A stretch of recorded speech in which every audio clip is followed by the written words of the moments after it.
Hi, my name is Madeline Betts. I'm here to present my Module 1 presentation for technology. Excuse me. I have been a teacher for about 5 years. This is a little outline of who I am, some picture to describe me. I live in Philadelphia with my husband and my two dogs, and recently got married this summer. I am a early intervention teacher for students ages 3 to 5 years old. I have a very unique teaching career. I do not have a classroom setting.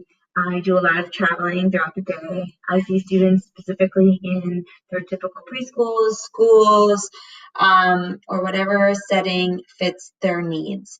I have students with a very wide range of abilities and disabilities.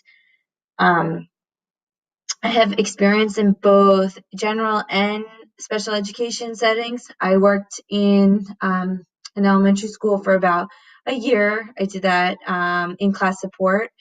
We had a good amount of opportunities there, but I believe early intervention is kind of my little niche. When I'm not teaching or working, I really like to hang with my family. I have family nearby. I was born and raised in New Jersey, which is right over the bridge. And we really like to get outside, walk around, things like that.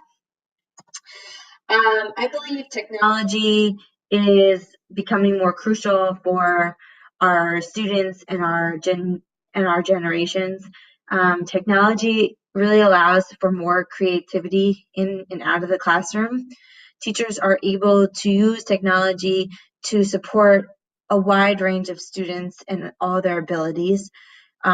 Teachers can develop things with as little or as much creativity and really put it on the students to finish it and allow them to use their creativity to finish a task.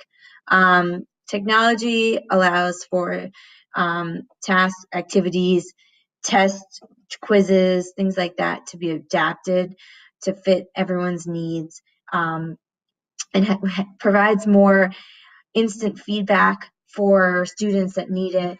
If they're taking a test and they click on that button, and they'll know at the end whether or not or how much they got right or wrong.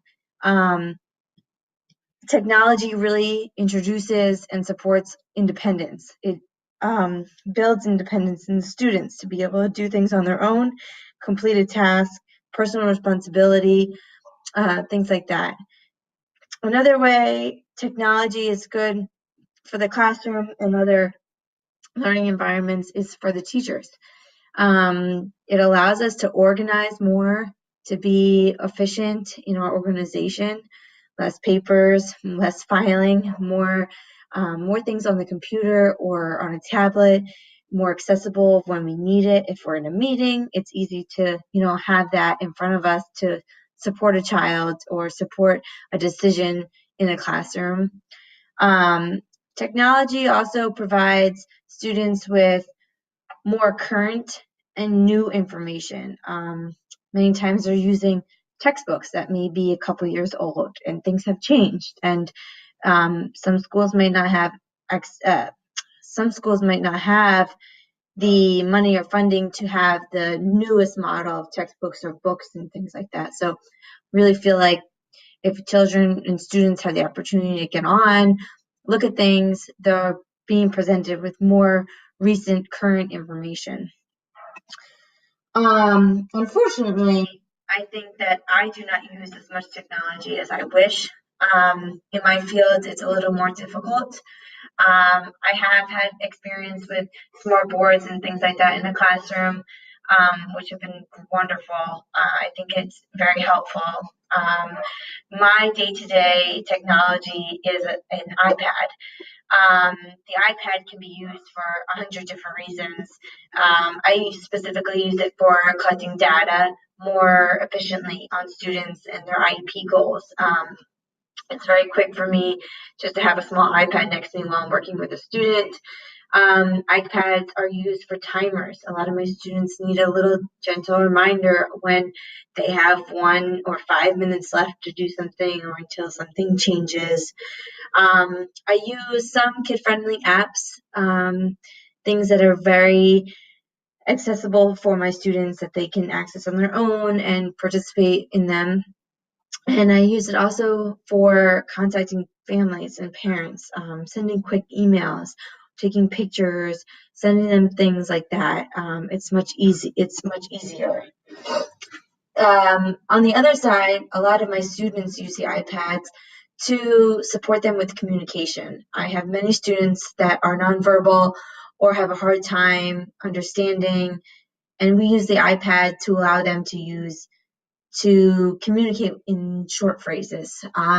Many apps that we use have pictures of items that they come across on a daily basis. So they're able to communicate with peers and adults without using their words if they do or do not have them. On the other challenges of technology in my field is that more research and studies are coming out that technology at that young age is more harmful. So it's a little discouraged to use excessive iPad or screen time with these students, which really hinders our ability to really use technology in our field. That is my plan moving forward. I would love to become more educated on appropriate ways to use the technology and more appropriate ways for 3 to 5-year-olds to be able to use technology in an effective way. Sometimes it can be detrimental to them or harmful to their learning or attention in their environment. But I also believe that the lack of exposure that us as educators have to the apps or other technology discourages us to use them and be more open to using them. I'd like to improve my skills on using these technologies, devices, and things like that to support myself, my management, my student management. I'd like to use it to, progress notes, data collection, inputting information for their IEPs on top of what I already do. I think the funding and the impact it has does play a large role. We are state funded, and that can be hit or miss sometimes depending on how it's going. A lot of resources need to be approved by administration, which is a difficult task. A lot of my supplies are bought by myself, and I store them in my home. And it's nice to be able to refresh them. Technology in our department, in our fields, in my fields, is hit or miss with getting it and being able to use it. So I think that would be a huge help for myself and my coworkers to be able to start using it more and more. And that is it. Thank you so much.